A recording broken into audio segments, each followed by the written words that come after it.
लागू हो गया है, क्या कहेंगे? नहीं, बिल्कुल ये तय था कि आज से जी राम जी योजना को कल से उसको देश भर में लागू किया जाएगा। मैं मानता हूं कि जिस तरीके से मनरेगा को भ्रष्टाचार का एक अड्डा बना दिया गया था, और ये किसी से छुपा नहीं है, हम सब लोग जानते हैं कि उसमें किस तरीके से लीकेजेस होते थे।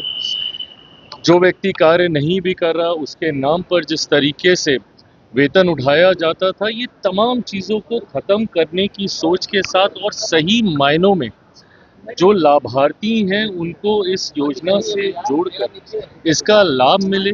कई ऐसे बदलाव, कई ऐसे नए प्रावधान इसमें तैयार किए गए ताकि मजदूर वर्ग को सम्मान के साथ उनको कार्य करने की उनको व्यवस्था तैयार करके दी जाए। इस सोच के साथ प्रधानमंत्री आदरणीय नरेंद्र मोदी जी के नेतृत्व में लंबे समय से इस योजना पे कार्य हो रहा था। इसको लाया गया है, इसको लागू किया गया है। मैं मानता हूं कि आने वाले दिनों में इसका लाभ भी देश की एक बड़ी आबादी को देखने को मिलेगा। भरत तिवारी इनकाउंटर में सस्पेंड एसडीपीओ को मद्य निषेध का डीएसपी बना दिया गया है, कैसे देखते हैं? देखिए, मैं इतना ज़रूर मानता हूं कि जो भी दोषी हैं, एक बार जांच पूरी हो जाए, बख्शा किसी को नहीं जाएगा।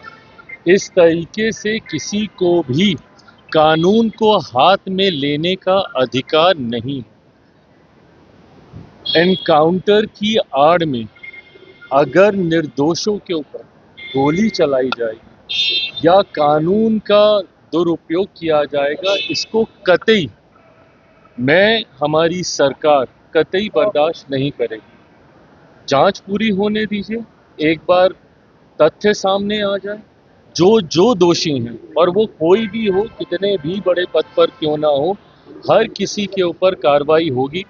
मैं खुद भी कल जाऊंगा, परिवार से भी मुलाकात करूंगा।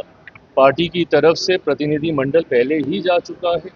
उन लोगों के द्वारा जो जानकारी प्राप्त हुई है, वो जानकारी भी हम लोगों ने मुख्यमंत्री जी तक पहुंचाने का कार्य किया है। कल हमारे जाने के बाद जो और जानकारी सामने आएगी, उसको भी मुख्यमंत्री जी तक पहुंचाने का हम लोग कार्य करेंगे। एफआईआर भी दर्ज है उनके ऊपर, सस्पेंड कर दिया गया, पदोन्नति फिर की सजा। जैसा मैंने कहा कि अगर वो दोषी हैं तो जल्द उनके ऊपर कार्रवाई होगी, ये विश्वास जरूर दिलाऊं। सर, राम मांझी ने कहा है सर कि हथियार कहां से आया भरत तिवारी के पास? देखिए, ये तमाम चीजें, सारी बातें ये जांच का विषय है। हथियार कहां से आया, नहीं आया, बट उनके ऊपर जिस तरीके से गोली चलाई गई है, जिस तरीके से आत्मसमर्पण करने के बाद भी उनको मारा गया है, ये कतई उचित नहीं है। वो खाली कर दिए गए। राबड़ी जी ने सूची की मांग की थी कि जब हमें आवास दी गई थी उस पर की सूची भी दी जाए। उन्होंने मांग की थी, मुझे लगता है कि ज़रूर उनको मुहैया करा दी जाएगी, ताकि इस बात को सुनिश्चित किया जाए कि कोई ऐसी चीज़ ना रह गई हो जो वापस करने वाली हो। पर हाँ, उन्होंने बहुत सम्मानपूर्वक जिस तरीके से सरकार के इस फैसले को स्वीकार करते हुए स्वतः उन्होंने आवास खाली किया है। मैं समझता हूँ कि ये कठिन होता है।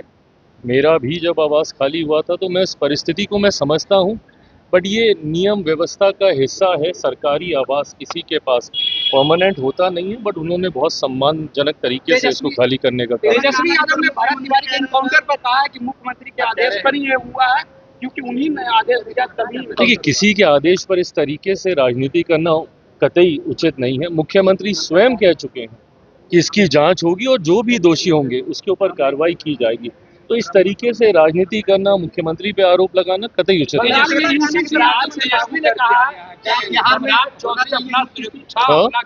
तेजस्वी ने कहा अपना सुरक्षा, अपना घर सम्राट चौधरी वापस रखे और अपने काफिले में मेरा भी सुरक्षा जोड़। क्या मतलब हुआ इसका? सुरक्षा को हटाया गया, सम्राट चौधरी अपना सुरक्षा उसको अपने में ऐड करवा। सुरक्षा, ये समय समय पर इसकी जांच होती है। कईयों को समय समय पर सुरक्षा बढ़ के मिलती है, फिर घटा दी जाती है। ये रेगुलर एक प्रोसेस चलता रहता है। कोई परमानेंट किसी को एक सुरक्षा कवर नहीं दिया जाता है। समय समय पर जब थ्रेट ज़्यादा होंगी वापस सुरक्षा बढ़ा के मिलेगी, जब थ्रेट नहीं होगी तो कम कर दी जाएगी।